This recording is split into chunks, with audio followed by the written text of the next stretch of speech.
What's up? Hello, it's Katie here. Welcome to or welcome back to my channel, and we're here to do my best books of 2021. I have a list of about 11 books here. Now that may sound like a lot for my favorites of the year, but it's midway through December right now, and I have read over 190 books, and I believe I'll probably end the year at like 200 probably. So picking 11 out of those to be my favorites, it's pretty good. Like, that's narrowing down the list a lot. Now, they're not necessarily in any order, but they're in like a vague order of like when you kind of get to like number 6 and on. That is kind of in an order of like what's the best. So number 1 will be the best, and we'll start out with a number 11. You get it. But anyway, we are going to break away for a second to talk about the sponsor of today's video, which I'm so happy about, and that is going to be Karma. So Karma is an all-in-one shopping assistant where it actually helps you save time and money by automatically applying discounts to your purchases online. Now, if 2020 has turned you into an online shopper, as it did the rest of us, you're definitely gonna wanna check this out. Now, whenever I was moving, I bought a lot of stuff online because I was moving for the first time out by myself. So I got bath mats, I use Karma on my curtains, I use Karma on my bath towels, I use Karma on some silverware. Like, it's just all these little things where you don't even think about it. You just add it to the cart and it saves you money. So I'm gonna show you how easy it is to download, how easy it is to use, and what all it can do. Follow along with me. So you're just gonna click this button and download. It's very easy. You can use my link down below. It's gonna install very fast. So what you can do, I'm gonna go to booksamillion.com, which is a place where I've bought books very frequently in the past. Now I have certain items saved because I'll get notifications via email or mobile push, whatever you suggest, whatever you prefer, and it will tell you when an item goes on sale, or it will tell you when an item is back in stock. You can also have multiple lists. So here I'm showing you the list where these are the audios I've listened to, loved, and want to buy physically.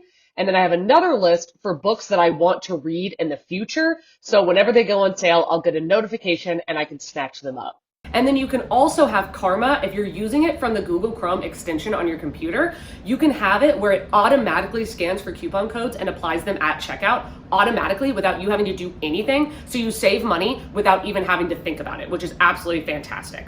Now, something that's also really cool about Karma is that if you shop through one of their retail partners that's affiliated with them, you will get cash back. And you know we love cash back, but we love a deal, especially in the Christmas season. I would urge you to use my link down below if you want to get Karma. It is very easy to download. It's so easy and it saves you money. So you know you want that. It's free and it saves you money. Like, where's the con? On to the favorites. Now, this is going to start out with an honorary mention, number 11, which is All of Us Villains by Amanda Foody. Now, I'm putting this as an honorary mention because I just read this book and I have not had the chance to reread it. I have not bought the book. So I don't know if I was just going based on like emotions and the ride that I got out of it, but I absolutely adored this book. An easy 5 out of 5 stars. And it is something that's just tailor-made for me. Like, I don't think everybody's going to love this book, but I did. And basically, we'll just go over it really quickly because it's an honorary mention. This is about a world where it's like if you took the characters of Vicious, gave them the magic of Harry Potter, and put all of them in the Hunger Games, that's what it's like. Like, it's a bunch of gray characters who their families, it's 7 different families, are all vying for high magic, where there's 2 different magics, high magic and then regular magic. And every 20 years, a descendant of one of these 7 houses or families has to go in and compete like in a Hunger Games situation, like a magic duel to the death, to see who is gonna win the high magic for the next 20 years. Now, they do it because the families don't wanna live without high magic. So they're not gonna be like, well, my kid won't play. You know, they're like, no, we'd rather have high magic even if our kid dies. So it's absolutely wild. It's going to be a series. I can't wait. I love the characters. I love the setting. I thought it was very just like kind of, I don't know, like a film noir / hot topic. Like, it was a good time. I absolutely loved it. I thought it was cheeky and cool and interesting. And I suggest it, but if you don't like it, I did not suggest it. We're just gonna call this 11.2 because apparently I have 3 11s. I just considered all of them honorable mentions. Hilarious. Finley Donovan is Killing It by L. Cosimano. This book is so good. I would highly suggest it. It's very fun, very fast, very thrilling. This is one where it is about a woman who is an author and she's not doing well. She's getting divorced and her husband wants to take the kids. She has no money. Her books aren't selling. So she's like, what am I going to do? She goes to a Panera and she's talking to her publisher who's like, when are you going to have the book out? Like, what are you doing? And the conversation they're having in this Panera makes a woman that is also at this Panera think that the main character is an assassin, and she wants somebody to kill her husband. So she slips a note in her bag and is like, hey, will you kill my husband for so-and-so money? And everything the main character does to try to prove to this woman that she's not an assassin makes her seem like she's an assassin and is just covering it up. And then it goes to the character being like, what should I do? Like, what? And then it all falls apart. Like, literally every little thing that she does just falls apart into this getting, like, the hole is just dug and dug and dug and dug. And it's so funny. It's so witty. It's so entertaining. The ending of this book had me, like, screaming because I was like, where's book number 2? Where's book number 2? I want this to be a Netflix series so bad. And apparently it is going to be a series, but I feel like I've also heard that it's getting made into a show, which is amazing. But yeah, everybody talks and hypes this book up, and it's for a very good reason. My last honorable mention is going to be to Heartstopper Volume 4 by Alice Oseman. Now, I put this as an honorable mention because it is Volume 4, and I feel like I've kind of talked this into the ground, but it's free on Webtoons. It's literally free, and if you haven't heard of this graphic novel, if you have not heard of this, please introduce me to the rock you've been living under, because it has got to be as big as Mount Everest. Like, serious, I can't imagine. This one is about Nick and Charlie, who go to an all-boys school. Nick is a rugby player. He's like a big guy. He's very brawn. He is like has blonde hair. And then Charlie, who is a musician, is really nerdy, who's really scrawny, has dark hair. He's so cute. They meet, they become friends. They become more than friends, and they fall in love. And it's so precious. Like, you will cry just out of how heartwarming it is. It really will lift you up. It's so beautiful. And then the 4th volume, which I'm kind of like, is this the best volume? I think it is really going into Charlie's anxiety disorder and his eating disorder. And it's really talking about how you can't just fix somebody. Even if you love them, they have to want to fix themselves. And Alice Oseman just does representation in such a stunning way that is like unprecedented. Like, she just does it with such a deft hand, and it's so stunning. And I believe that the 5th one is the last one, and I'm like, I'm not ready.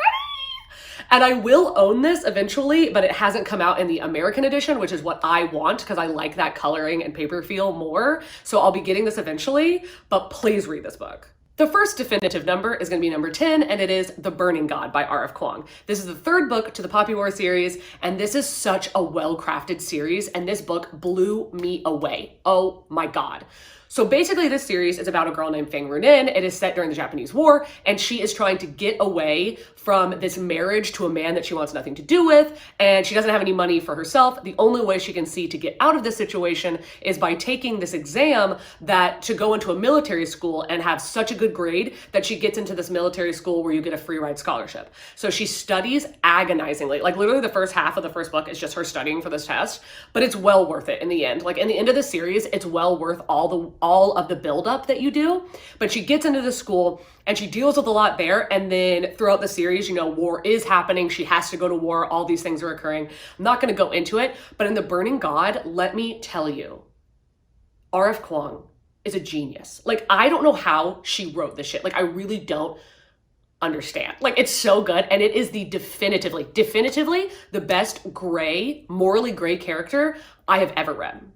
Over vicious, over everything. It's the best morally gray character I've ever read. You're literally like reading it, and it's about like Feng Runin is the gray character. You want to strangle her, but you're also like, yes, bitch, yes. But then you're also like, oh my God, shut up. Like, what are you doing? What are you doing?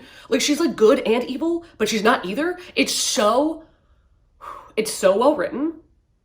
I will agree, I didn't love the Poppy War as much as I thought I would, but I'm so glad I continued on because The Burning God is probably like, I don't know, the best ending to a series I feel like I've ever read. And at number 9, we have No Exit by Taylor Adams. Now, I'm not saying that this book is like literary genius. I'm not saying this is like a 5-star literary work of art, but the ride is 7 out of 5 stars. Like, literally 10 out of 10. It's so good. This is a book I could not put down. I couldn't put it down. I read it physically in 2 days. Every day, both of those days when I went to work, I was just talking everybody's ear off about what was going on in this book. And when I would come in, I'd be like, this just happened. And then this happened. And then this happened. And they'd be like, how did it end? I'm like, I don't know yet. They're like, oh my God, shut up. Stop talking about it. I need to know how it ends. And I was just telling everybody. I was like, you don't get to read this book because I'm going to tell you what happens. It is so good. It's being made into a movie. Can't wait to see it. Imagine, like, if you want to know what this book is like, imagine a Clint Eastwood movie, but instead of Clint Eastwood, it's a college-age girl. That's what it's like. Literally. So it's about this girl, Darby Thorne. Like, you know that it's a favorite book when I remember the main characters' names immediately. So this is about Darby Thorne. She's in college. She's going home to see her mom for the holidays, and she gets caught in a blizzard at this rest stop with 4 strangers. And she's trying to make a cell phone connection. She goes outside, she passes a van, one of those creepy vans, and she sees a child's hand on the window. And she's like, what the heck? She goes up and there's a cage in the van. And she's like, did I just see that? Is that a dog in there, or is it a kid? And then all of a sudden she's trapped at this rest stop where cops can't get to them, nobody can get to them, she doesn't have any cell service, and she's trying to figure out if she needs to like save a child. Is there a kidnapper among her? Who can she trust? What's going on? When I tell you this bitch is a freaking page turner, when I tell you this is a page turner, you need to listen to me. You need to listen to me. This is so good. Now, don't read his new book, Hairpin Bridge. Literally trash. This book, it's so much fun. What if I put him up like that? Kind of like a display. That's cute.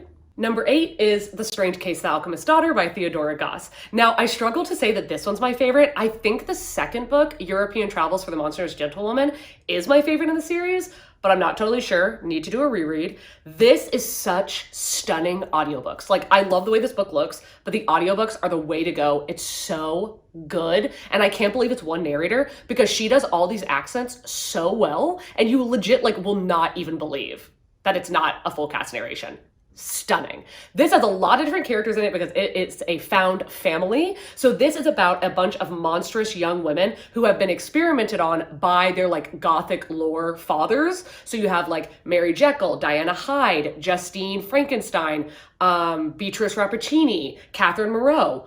Wow, did I just name 5 main characters off the top of my head, first and last name? Stunning.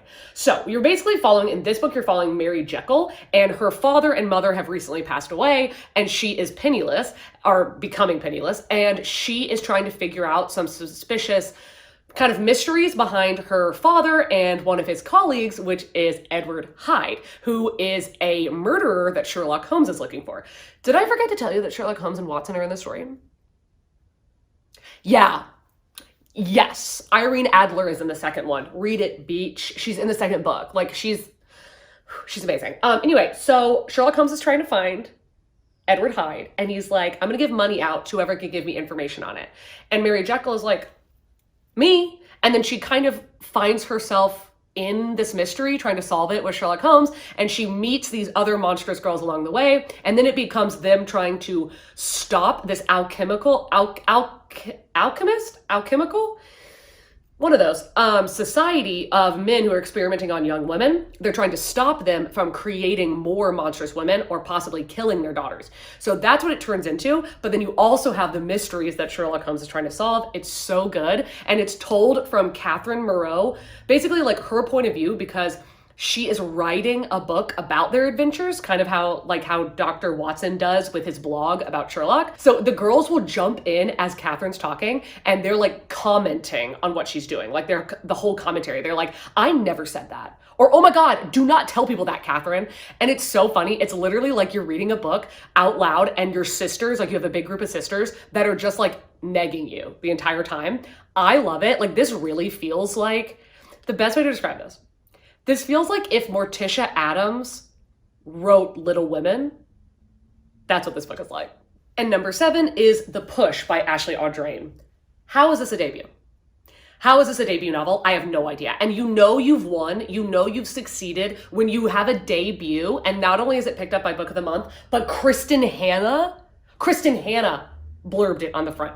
I'm shaking. This book is stunning, okay? This really, really, really gives me Gillian Flynn vibes. Like, it has very Sharp Objects vibes. It's so good. This is a psychological drama, and it is about a woman named Blythe who has a child and realizes that motherhood is not at all what she'd hoped, not at all what people told her it would be, and is actually everything she feared. So she has a daughter, Violet, and she doesn't really have a connection with her, and she doesn't act the way that children she feels like normally do, and she feels like there's something wrong with her. Now, her husband says it's all in her head, and every time he's dismissing her fears, Blythe is becoming more questioning on whether or not he's right and she's crazy. And then as the reader, you're also starting to question Blythe's narration.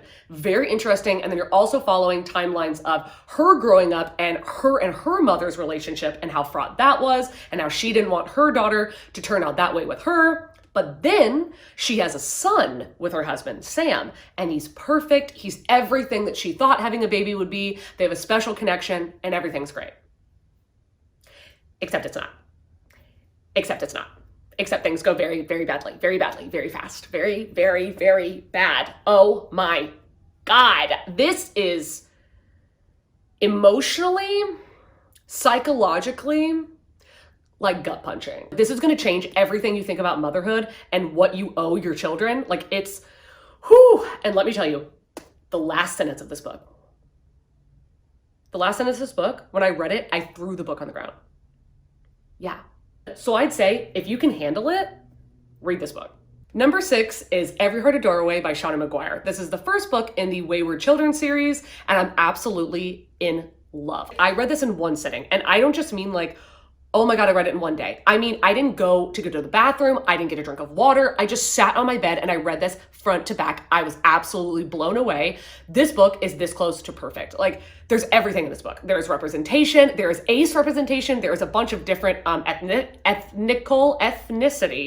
I can't talk today. Ethnicity representation. There is like queer characters. There's trans characters. There's xenophobia. There's fat phobia. There's just everything that you could possibly want. It's just absolutely phenomenal. Okay, what is this book about? As if you don't already know. This is about where in the world, children will stumble upon doors that lead to magical worlds that are perfect for them. Heavy underline on for them, because the worlds are super messed up, but for whatever reason, they're perfect for that kid and that kid can flourish in that world. Now, if they second guess their decision or they're excommunicated from this magical world in some way, they tumble back to Earth. And that is a very unsettling and unpleasant experience for them.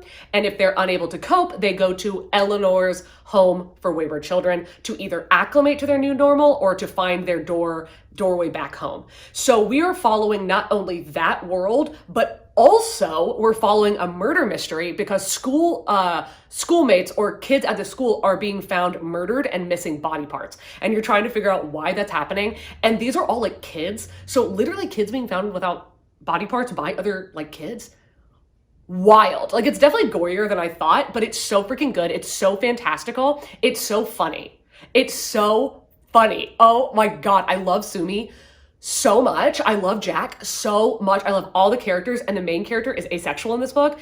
It's stunning. And I just wanted to read you a sentence because even though this is so whimsical and hilarious, like she uses just the most fantastical words and it's like kind of Dr. Seuss like, but then she'll hit you with something super poignant. Like, okay, so they're talking about why there's so many girls that go into these doorways and so many girls that come back rather than boys. And they say, because boys will be boys is a self-fulfilling prophecy. They're too loud on the whole to be easily misplaced or overlooked. It's not innate, it's learned, but it protects them from the doors, keeps them safe at home. Call it irony if you like, but we spend so much time waiting for our boys to stray that they never have the opportunity. We notice the silence of men, we depend upon the silence of women.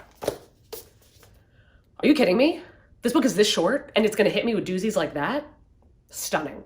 Number 5 is Yolk by Mary H.K. Choi. This might also be my favorite cover of the year. Let's take a moment for every single square footage. Like, are you kidding me? The hands meeting on the spine, stunning. This is about 2 estranged sisters, Jane and June. Jane, who is a struggling, broke fashion student who is struggling with a crippling eating disorder that she's not ready to confront. And June is a like very, very well-to-do, like has like this really nice high-paying financial job and lives in this like dazzling apartment. And her life seems so put together until she's diagnosed with cancer. And that leads to the 2 sisters having to move in together and they have to commit insurance fraud in order to save each other's lives. It's so well written. It's so well written. I love the way that Mary H.K. Choi describes things because she doesn't just lay it out. She's not like her shirt was blue and she was pretty and she had blonde hair. No, the way she will describe someone is when I saw them for the first time, the first thing I thought was how many Instagram followers does she have?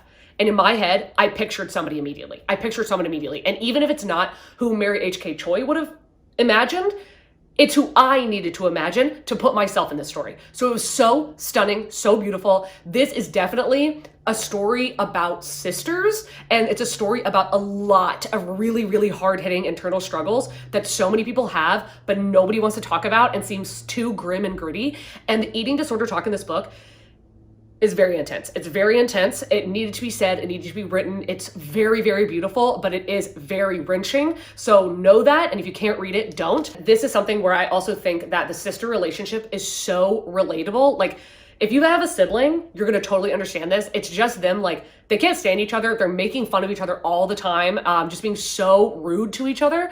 But it's about how even if you can't stand someone, you still love them because they're yours. And I really like that whole concept. I thought that was really good. So I really loved this. It's a hard read, but I would really suggest it. Number 4 is the tiniest book of all time and the tiniest book I read this year. And it's And Every Morning the Way Home Gets Longer and Longer by Frederick Bachman. I just this year discovered Frederick Bachman, and this book hit me so emotionally. Like, Frederick Bachman saw I was down after my parents left from visiting me when I moved into my new apartment. He saw I was down and he came in with a roundhouse kick. He had no mercy. He had no mercy. When I tell you I was snotting, when I tell you I was like, like, reading this book, it's so good and it's so tiny. Like, literally, I'm begging you, read this book. You could read it in like 10 minutes. It's so small. It's absolutely absurd. This is about a grandfather who is talking to his grandson, and the grandfather has dementia, and he's trying to describe to his grandson what is happening to him and why it's happening, and trying to kind of ease his family into saying goodbye. And it's just so beautiful. It's so breathtaking. It made me cry so hard. Like, this is a book I'm definitely going to reread in the future. Like, I can see myself just like once a month picking this up when I want a good cry and just going to town. Like, I need Grace to read this because she's a Cancer, and I was like, girl, you probably need to be in a good headspace because you're going to cry so hard, you're going to have a heart attack. Like, it's sad, okay? And I know it's crazy for me to put a book this tiny on my favorite books of the year, but like, it's small, but it will have a big impact on you. I promise. We're at the top 3. And surprisingly, Frederick Bachman took number 3 as well with Anxious People. Now, this book is not what you think it's going to be at any angle. It's about a crime that never happened. It's about a bank robber that disappears into thin air, and it's about 8 strangers who are highly anxious that in this hostage situation discover that they have a lot more in common than they ever would have imagined. Now this, it talks so much about how difficult being a parent is, and even more than that, how difficult being an adult is, and how much stress and anxiety there is put upon every person that's alive, and how difficult it is to admit to anxiety, to admit to depression, to admit to defeat even at any sort of failure, because the world is telling you that you can't fail at anything. And he has so many good moments in this book talking about even the littlest things, like, how can I be expected to have clean underwear and remember my Wi-Fi password on top of all the other shit I have to do and have to remember, have to accomplish? I have to be an adult all the time. Like, that's just so difficult, and it's so impactful while also being so funny and weird. Like, Frederick Bachman just has an unparalleled way of defining human nature and like making you relate to the most like different circumstances of humans that you would never understand, that he puts them in a frame of light where you're like, oh. And this is really beautiful because it's a bunch of strangers who find themselves in a hostage situation after a somewhat bank robbery. It's all kind of confusing. It comes in at the end, but they're in this hostage situation and they're there for hours and hours. So they slowly start opening themselves up to each other and discovering things about each other. And this is like something that's so beautiful, is that these people are being so honest and forthcoming when humans are not normally like that. So if you met somebody and you thought they were annoying, they were frustrating, which a lot of characters in this book are, but then they started telling you about their lives and their fears and their anxieties, and you really got to know that, you're like listening, you would understand them and you would have much more feeling for them and empathy for them. So that's really beautiful. And I do want to also read a quote out of my 3 top books. So this one is, "We don't have a plan. We just do our best to get through the day because there'll be another one coming along tomorrow. Sometimes it hurts. It really hurts for no other reason than the fact that our skin doesn't feel like it's ours. Sometimes we panic because the bills need paying and we have to be grown up and we don't know how because it's so horribly, desperately easy to fail at being grown up. That's in the first chapter. The only reason that you will be surprised that this is in the top 2 is if you forgot that I read it in 2021, which I did, and that's The Nightingale by Kristen Hanna. This is absolutely one of the most stunning books I have ever read, and I do not understand when people don't like this book. Like, I really don't get it. This is a World War II historical fiction, and it is about 2 sisters, Isabel and Vianne.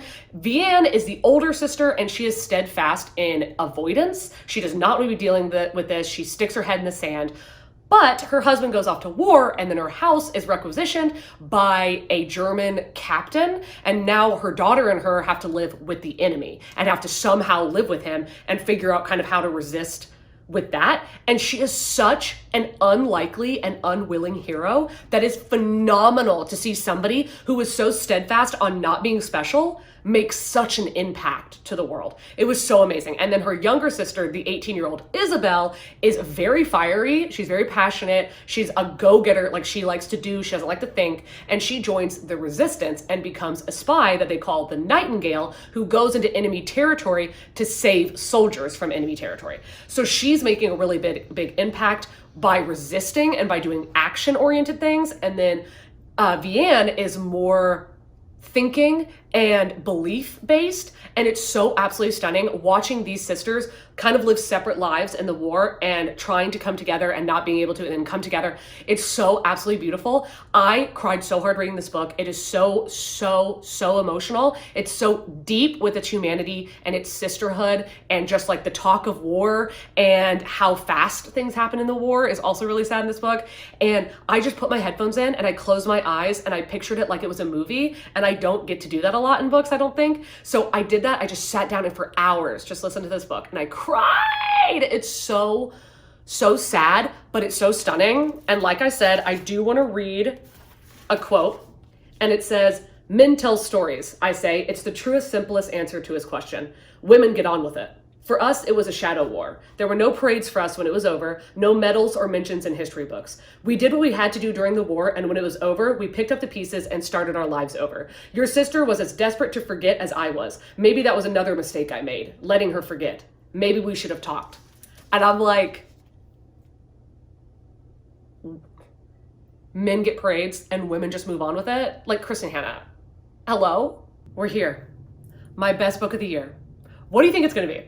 Like, what do you think it's gonna be? If you think you know, write it in the comments, because I don't know if any of y'all are gonna guess, because I literally just read it in November and then read it again at the beginning of December. 5 freaking stars. It's A Dowry of Blood by S.T. Gibson. I listened to the audiobook in November and gave it 4.5 stars, immediately got the book, immediately read it again, 5 stars, shooting into the sun. Oh my God, is this book good? This book is so good. I swear to God, if it does not win Best Horror for 2021, I'm gonna be so upset. I'm gonna be so upset. Wow.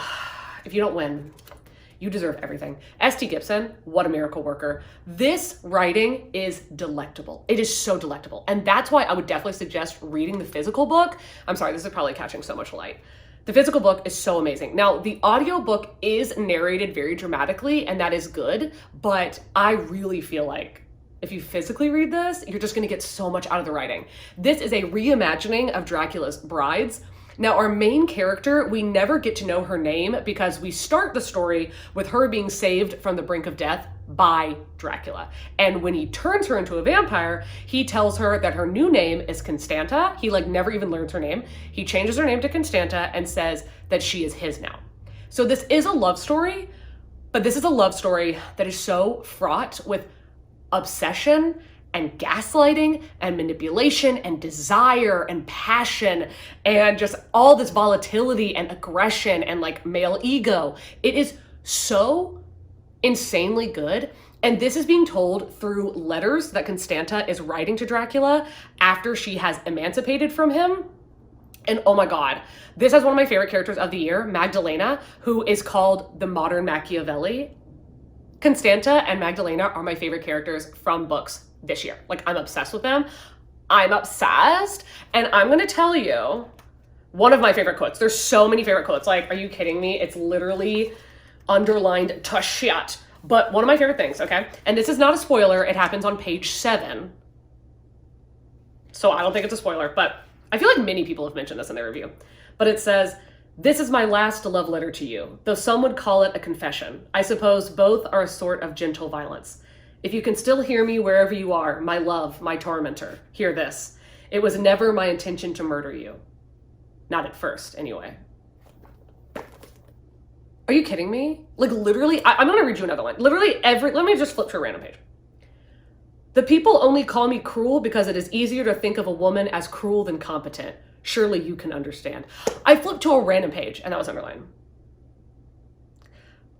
This book is so good. It's so short. It's not going to take any of your time. It's not going to take your time. And like literally there's like blank pages in the end. So buy it. It's not that expensive. Read it. It's absolutely phenomenal. And also, you're welcome. So that is going to be all of my best books of 2021. If you've read any of these and loved them or have an opinion on them, let me know down below. If you have a favorite book of the year and it was not in this list, let me know what it was so that I can check it out in 2022. I want to thank Karma for sponsoring this video. I want to thank all of you for watching and staying with me for another year. If you want to subscribe, you could do that down below. You could like this video. You could also follow me on Goodreads or Instagram. All of those links are down below, as well as a myriad of other links. And I hope that you're having an amazing day, evening, night, dusk, dawn, Christmas, New Year's Eve, whatever you're having right now. And I will see you in a video coming very soon. Bye.